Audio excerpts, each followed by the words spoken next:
morning, students. We are learning of history, chapter 11. Okay, we have done till chapter 10. Chapter 11 is about what? The new empires and kingdoms. So we take page number 86. Here, the first paragraph is the decline of Kushanas. Now, after the decline, when the Kushanas ended, the dynasty of Kushana, ended. After the Mauryans, Kushanas came. When the Kushanas ended, by the 3rd and 4th century, many small kingdoms came up. All the empire of Kushana was divided into small kingdoms, and small rulers and kingdoms came out in the northern part of India. Okay, and these kingdoms were ruled by different kings. So one of the kingdoms was of Gupta, the Gupta Empire. One of the kingdom of Magadha region was ruled by Sri Gupta. It's said that he belonged to Vaishya's community. We had 4, Brahman, Shudra, Vaishya, Kshatriya. So till now there was the Kshatriya clan or the soldier class. Kshatriyas were ruling. He ruled and he was from the Vaishya community. So he ruled from the period of 280 century.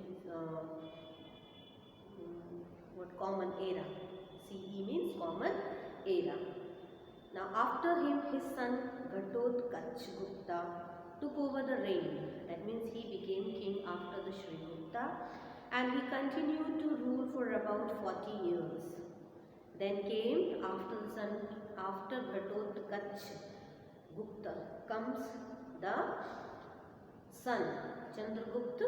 Now doesn't mean this Chandragupta is, there is a Mauryan Empire Chandragupta is different. This is Gupta dynasty Chandragupta is different. Okay, so after Ghatotkacha Chandragupta came.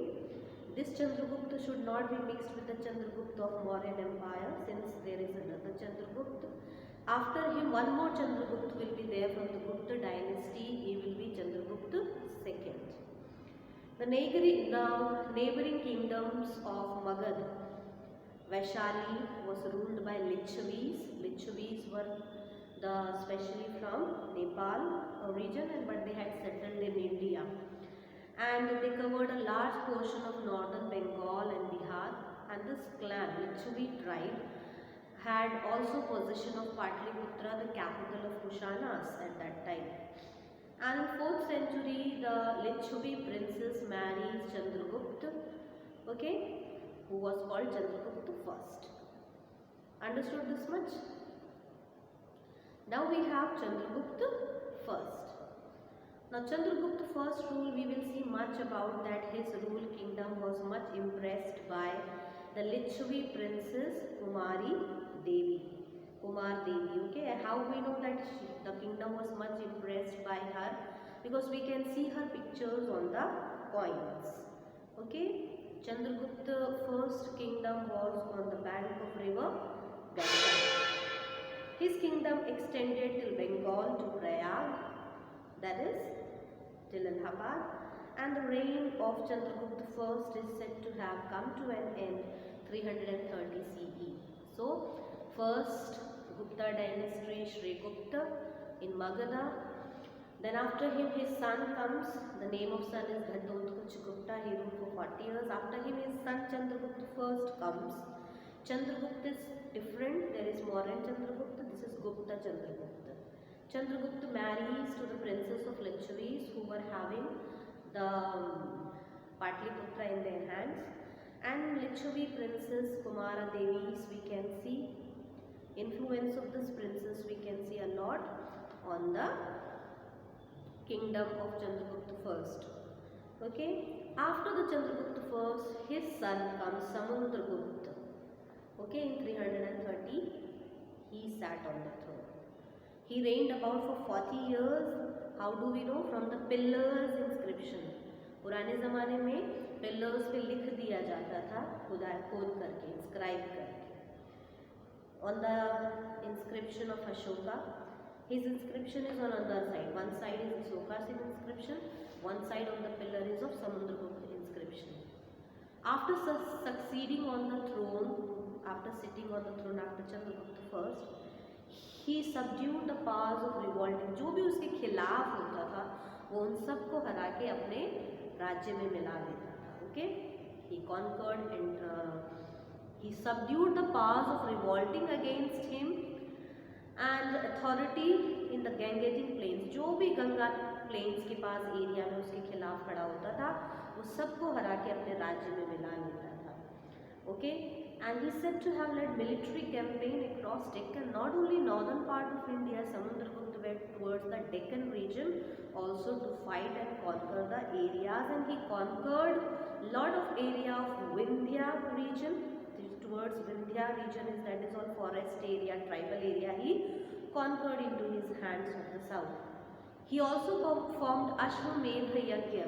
I have told you Ashwamedha Yajna is to show the power of the king, in which the king performs a yajna where he loses or he leaves a king, the horse. तो इस यज्ञ में वो एक घोड़े को छोड़ता है और घोड़ा जहाँ भी जाता है वो राज्य सारा राजा का हो जाता है, अगर कोई उसे नहीं रोकता है घोड़े को. अगर घोड़े को रोक रहे हैं हम अपने राज्य में, इसका मतलब हम राजा से युद्ध करेंगे, ऐसे ही अपना राज्य नहीं देंगे. So it shows the power of the king. So he also performed Ashwamedha Yajna to declare his supremacy. And under him came Bengal, Assam and Nepal, and also he conquered Deccan part of India also. He led another campaign along the eastern coast. So northern part, also the southern part of India, he went till the Vindhya, and he went towards the eastern coast of India. That is, we learned about in previous class about the physical features. Odisha, Andhra Pradesh, Tamil Nadu, all these regions also he went to conquer.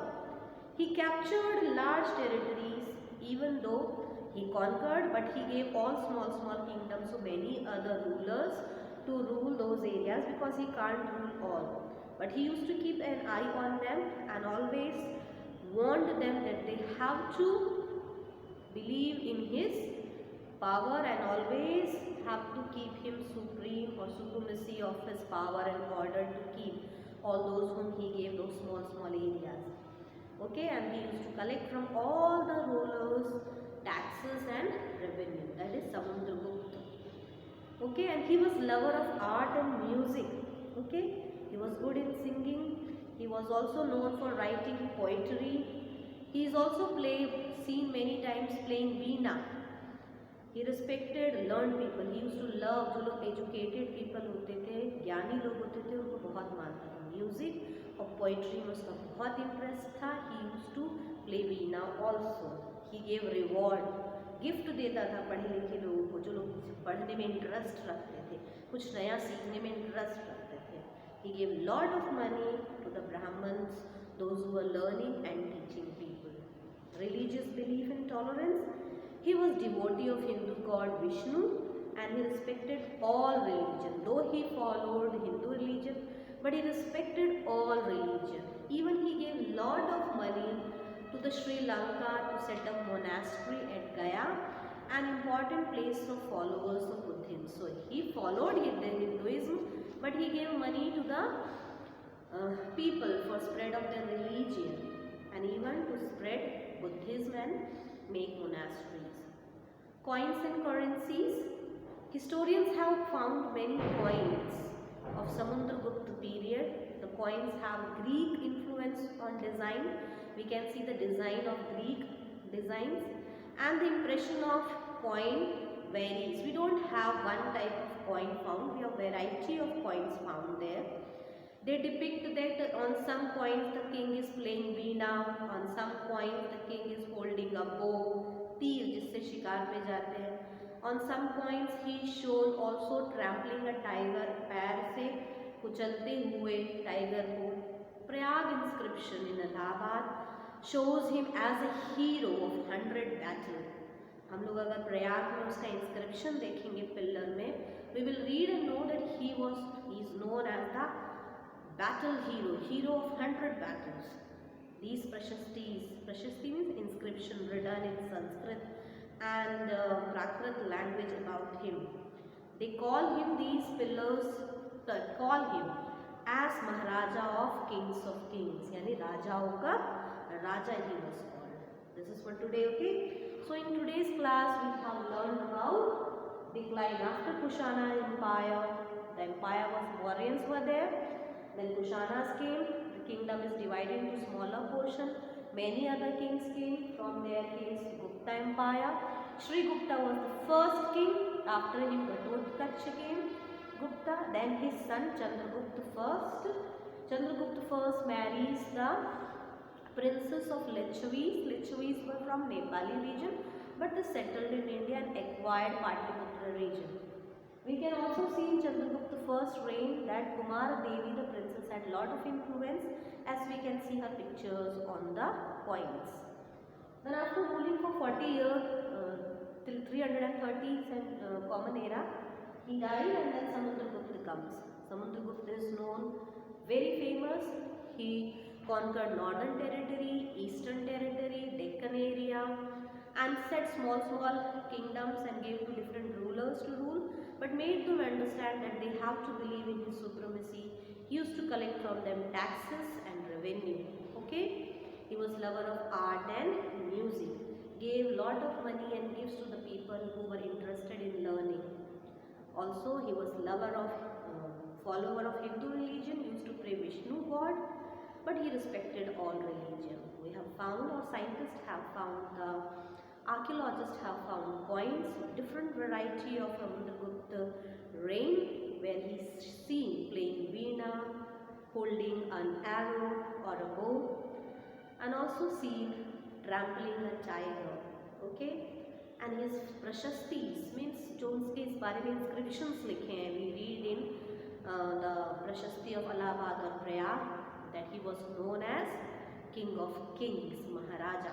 Okay, so this is for today. Read this much, okay, and then we'll continue the chapter.